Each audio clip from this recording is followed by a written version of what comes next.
Só para reforçar o que minha volta dizendo, é assim que aconteceu na Turquia, do Erdogan, é assim na Hungria, na Venezuela, em El Salvador, do Bukele também é assim, ou seja, todos os governos com tintas ali autoritárias, autocracias, funciona assim, você mantém uma aparência de legalidade, afinal de contas o Supremo existe, ninguém vai poder dizer que não existe, mas é um Supremo muito afinado com quem manda de fato.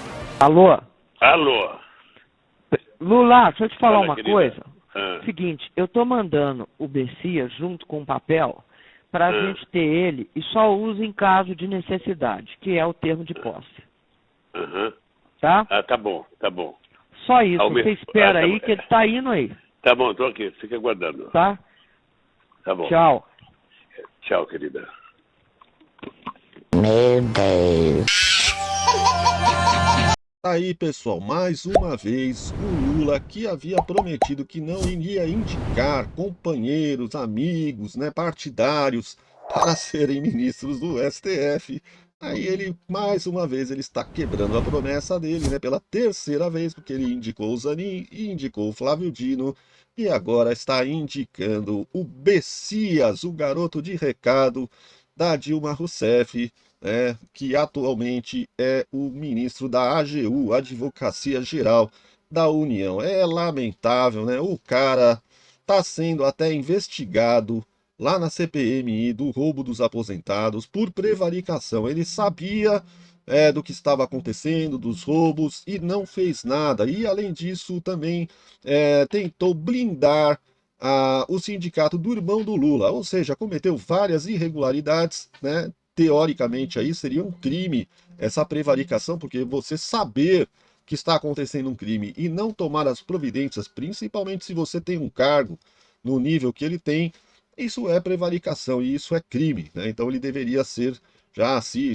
a CPMI tiver realmente poder, eles podem até mandar prendê-lo antes de chegar a ser aí aprovado na indicação do Senado, né? Outra coisa que pode acontecer também é o Davi Alcolumbre, que não queria a indicação dele, ficar enrolando para fazer a sabatina até não querer mais, né? Demorar pra caramba aí para fazer a sabatina e no fim terminar fazendo. O Lula indicou então o Bessias e aí até a Globo News tá descendo a lenha, pessoal. Até a Globo News desceu a lenha. Você vê que é uma excrescência tão grande, é um absurdo tão grande que até a Globo News desceu a linha. Vamos assistir.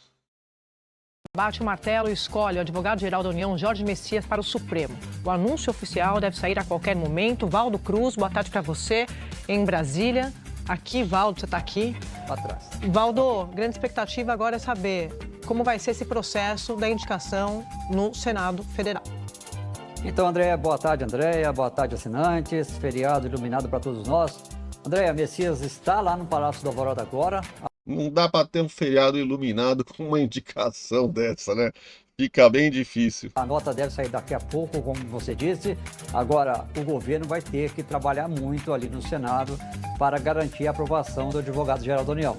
Ele é muito jeitoso, muito hábil, tem muito jogo de cintura, mas ali há um clima de insatisfação, principalmente de Davi Alcolumbre, porque o candidato preferido do presidente do Senado, Rodrigo Pacheco, foi preterido. A nota, então, do Aqui é a nota oficial da indicação. Palácio do Planalto, em primeira mão aqui para vocês, indicação de Messias para o cargo de ministro do Supremo.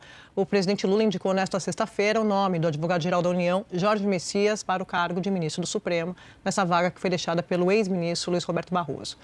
E aí segue dizendo que essa indicação vai ser publicada numa edição extra do Diário Oficial da União. E aí traz aqui o currículo do Messias, que é advogado-geral da União desde 1º de janeiro de 2023, quando o Lula assumiu, né? Formado pela Faculdade de Direito do Recife, mestre em Desenvolvimento, Sociedade e Cooperação Internacional pela Universidade de Brasília e é doutor pela UNB, tá? Onde ele também lecionou como professor visitante. Foi subchefe de análise e acompanhamento de políticas do governo, da Casa Civil, aí vai seguindo aqui o que ele fez, né? Também atuou na Procuradoria-Geral da Fazenda Nacional e na Procuradoria do Banco Central e finaliza a nota dizendo aqui o que a gente sempre comenta, o processo político agora. O nome do Messias vai passar por uma sabatina na CCJ e vai ter que ser aprovado pelo plenário do Senado Federal. Então, confirmado, acaba de sair essa informação aqui, o Jorge Messias escolhido para a vaga do ministro Barroso. Eu tenho uma opinião, não sei se vocês concordam. Eu acho que quando o Lula ele anuncia já o indicado dele, ele já tem certeza de que ele vai ter os votos, senão ele nem anunciaria. Ele já deve ter conversado com o Davi Alcolumbre e já deve saber que ele tem os votos suficientes para aprovar a indicação do Bessias. É lamentável, mas vamos continuar aqui. Um divisor de águas para o presidente, que foi a Lava Jato.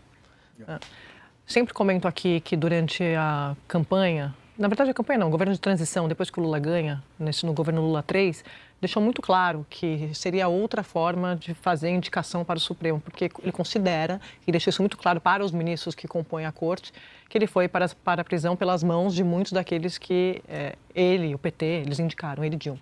Então que ele não ia mais errar, não podia mais errar na visão dele com essas indicações. Aí, ou seja, agora ele está indicando só pessoas que ele tem certeza que de forma nenhuma vão votar nada que seja contra ele. Não importa a Constituição. O que importa, assim, que as pessoas sejam fiéis a ele e estejam dispostas a rasgar a Constituição para defendê-lo.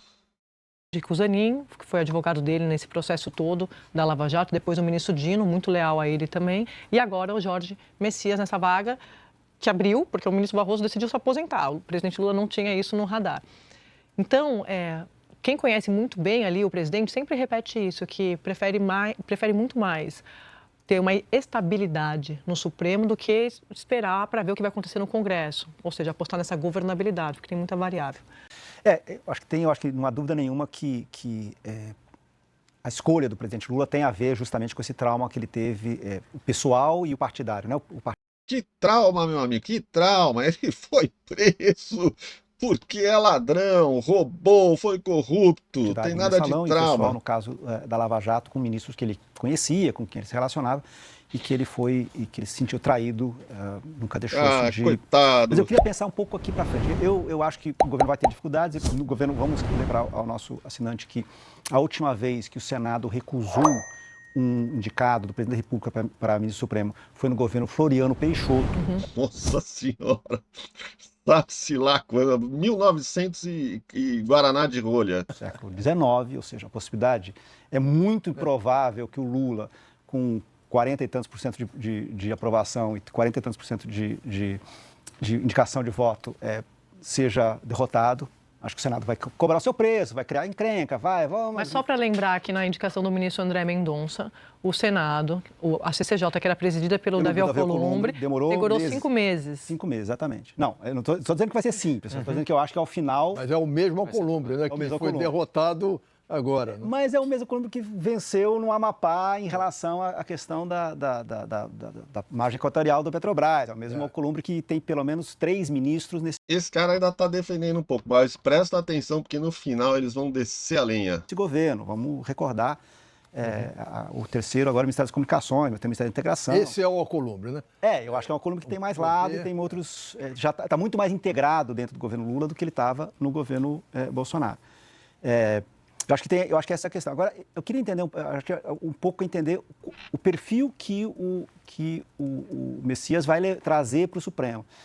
Porque eu acho que a gente tem hoje um Supremo que ele tem lideranças muito claras. Né? A liderança, o Gilmar Mendes, obviamente, é um grande líder do Supremo desde a época que, pelo seu estilo e pelo seu conhecimento e pelas suas relações políticas. Você teve... mais recentemente, o ministro Alexandre de Moraes, que claramente também, pela sua capacidade, pelos casos que ele pegou, ganhou um grande brilhantismo, e o Roberto Barroso, eram os 3 grande brilhantismo do Alexandre de Moraes. Ele foi sancionado por não respeitar direitos humanos e por promover a censura no Brasil. Sancionado mundialmente pela lei Magnitsky. Bem grande prestígio, hein? Grandes ícones desse Supremo. Quando as pessoas falavam em Supremo, elas estavam falando desses 3. E agora o Dino um pouquinho menor, porque chegou mais tarde. Mas eram os 3 grandes ícones desse Supremo. Dino, aquele que subiu na favela sem policiamento, sem nada, né? Entrou lá na comunidade para conversar com os traficantes. É uma beleza. Nosso STF é maravilhoso. O Messias é muito mais low profile, muito mais baixo perfil.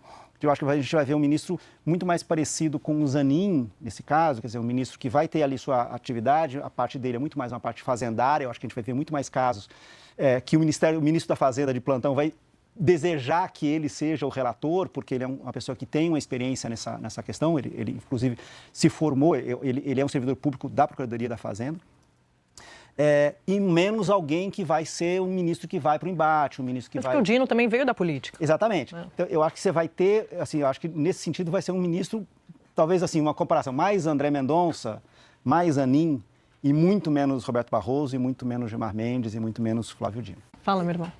Desculpe. Ou seja, ele quis dizer que é um ministro sem personalidade forte. É um cara medíocre, tipo Toffoli, que não tem muita... não tem uma característica de ser um cara que, sabe, que tem nem conhecimento para discutir com os outros ele tem. Imagina. Você partir do princípio de que o presidente tem que colocar pessoas da sua confiança pessoal no Supremo, é partir do princípio de que você quer neutralizar o Supremo. Exatamente. Você quer... Que seja uma extensão sua. Uhum. Exatamente. E aí pede... Neutralizar o Supremo, olha aí, ó. Globo News, hein, pessoal? Globo News está falando isso. Sentido, completamente. É assim que os governos autoritários mantêm o Supremo e continuam autoritários, porque só tem gente do governo no Supremo, e quando não tem, eles anulam. Na ditadura foi feito assim. Anulam caçando, eventualmente. Caçam e nomeiam outros. Outros, E aí o Supremo está funcionando, o Congresso está funcionando, mas a todos os efeitos, os instrumentos estão ali. Só para reforçar isso que minha volta dizendo, é assim que aconteceu na Turquia, do Erdogan, é assim na Hungria, na Venezuela, em El Salvador, do Bukele também é assim, ou seja, todos os governos com tintas ali autoritárias, autocracias, funciona assim, você mantém uma aparência de legalidade, afinal de contas o Supremo existe. Ninguém vai poder dizer que não exista, mas é um Supremo muito afinado com quem manda de fato.